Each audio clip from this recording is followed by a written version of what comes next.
रिश्तेदार वो लोग जिन्हें तुम्हारे घर आने का बस एक छोटा सा बहाना चाहिए। तुम दोपहर में अपनी प्यारी मीठी नींद लेने जा ही रहे होते हो कि अरे बेटा मैं थोड़ा पास में ही आया था तो सोचा तुम्हारे घर आ जाता हूँ। पर मैं तो जंगलों में रहता हूँ। जंगलों में क्या करने आए थे? कहीं मेरा घर तो जलाने नहीं आए थे? जैसे तुमने मेरा फ्यूचर जलाया मेरे घर वालों को मुझे इंजीनियरिंग करवाने का बोल के। रिश्तेदारों के पास ना एक बहुत भयानक शक्ति है। ये तुम्हारे मम्मी पापा का दिमाग चेंज कर सकते हैं। बच्चा बोल रहा था कि क्रिकेटर बनना है तो हमने सोचा चलो क्रिकेट एकेडमी ज्वाइन करवा देते हैं। क्रिकेट एकेडमी ज्वाइन करवा देते हैं। भाई साहब आपको क्या बच्चे ने बल्ला मारा है क्या सर पे? नहीं तो जरा अपना दिमाग लगाइए। ये क्रिकेट विकेट में कुछ नहीं रखा। वो अपने विकास जी की लड़की बोल रही थी सिंगर बनूंगी, कुछ हुआ नहीं तो अब नुक्कड़ नाटक में पेड़ बनती है। मैं हूँ एक जादुई पेड़।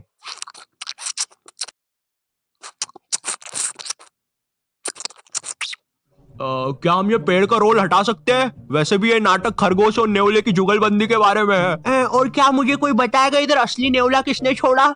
अब हमारी फैमिली में एक रिश्तेदार ऐसा होता ही है जिसे ना बहुत जोर से ज्ञान देने की आदत होती है। इसे लगता है कि पूरे ब्रह्मांड का ज्ञान ना इसके पास ही है और इनका मन पसंदीदा काम होता है लोगों को एडवाइस देना। तुमने 10th पास करी, अब सब्जेक्ट कौन सा लेना है वो ये बताएंगे। तुमने कॉलेज पास करा, अब नौकरी कौन सी करनी है वो ये बताएंगे। फैमिली में कोई बीमार है, उसका इलाज ये बताएंगे। फैमिली में कोई मर गया, इलाज इनने बताया था, पकड़ो। अब करियर चुनते समय भी ना ये लोग अपनी टांग बहुत अच्छे से अड़ाएंगे। पापा मुझे गेम बनाने वाला बनना है। अरे बेटा जिंदगी एक पूरा गेम ही तो है। भाई साहब आप इसको बनाओ डॉक्टर, बहुत स्कोप है। मतलब इसकी माँ का मुंह में रजनीगंधा और कदमों में दुनिया।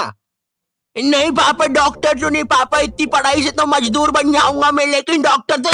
मुंह में रजनीगंधा कदमों में दुनिया, क्या बात कहे आप? बाबू नहीं भाई साहब, हाँ मुंह में रजनीगंधा कदमों में दुनिया। इस वीडियो की स्क्रिप्ट लिखने वाले को तो चप्पलों से मार देना चाहिए। तुम्हें पता है रिश्तेदारों की नजर ना अपने बच्चे से ज्यादा दूसरे के बच्चे पे होती है। कल को अगर कोई कांड भी कर दोगे ना तो एक बार को पुलिस को नहीं पता चलेगा, लेकिन इन्हें जरूर पता चलेगा। अरे ऑफिसर मेरी दादी झूठ बोल रही है, मैंने उनकी 32 से पेट नहीं खुजाई।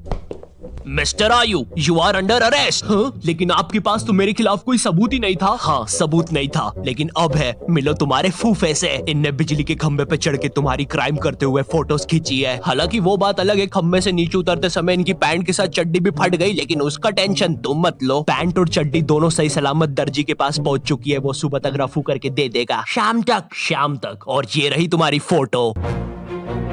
गिरफ्तार कर लीजिए मुझे। अब जब भी रिश्तेदार तुम्हारे घर आते हैं तुम्हारे मम्मी पापा तुम्हें उनसे बातचीत करने के लिए बोलते हैं और तुम्हें नहीं पता होता क्या बात करनी है। इतनी अजीब सिचुएशन बनती है ना उस समय। और बेटे कुछ नहीं अंकल, यूं ही।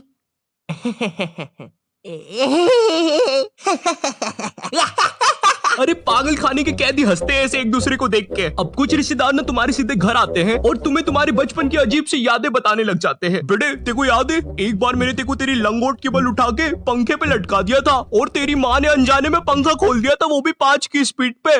मरते मरते बचा था तू। उस समय तुम्हारे दिमाग में बस एक ही बात आ रही होती है, कौन है ये आदमी और बचपन में ये मुझे क्यों मारना चाहता था। बेटे याद है एक बार तू खुले में मूत रहा था तो तेको एक बंदर ने आगे पकड़ लिया था। इतनी बेकार यादें बताएंगे तुम्हें बचपन की, और पता नहीं बटवे के कौन से कोने में इनके पास वो फोटो भी रखी होती है। ये देखो नुन्नी खींच ली थी बंदर ने इसकी। अब ये तो ना फिर भी ठीक है। तुम्हारे साथ कभी ऐसा हुआ है तुम आराम से एक चड्डी में बैठे हो और जेल जैसे कटोरे में दाल चावल खा रहे हो, ठंडी ठंडी हवा चल रही है और सब कुछ मस्त चल रहा है, लेकिन एकदम से तुम्हारे घर पे 10 रिश्तेदार आ जाते हैं। अब जरा सोचो उस चड्डी पे दाल चावल खाते हुए बच्चे पर क्या बीत रही होगी। तुम्हें वहाँ से भागने तक का मौका नहीं दिया जाएगा। भाई पूरा दिमाग सुनने पड़ जाता है इतने सारे रिश्तेदारों के सामने। ए छोटू अपने मालिक को बुलाना तो जरा। मम्मा। अच्छा ये इनका बेटा है। छी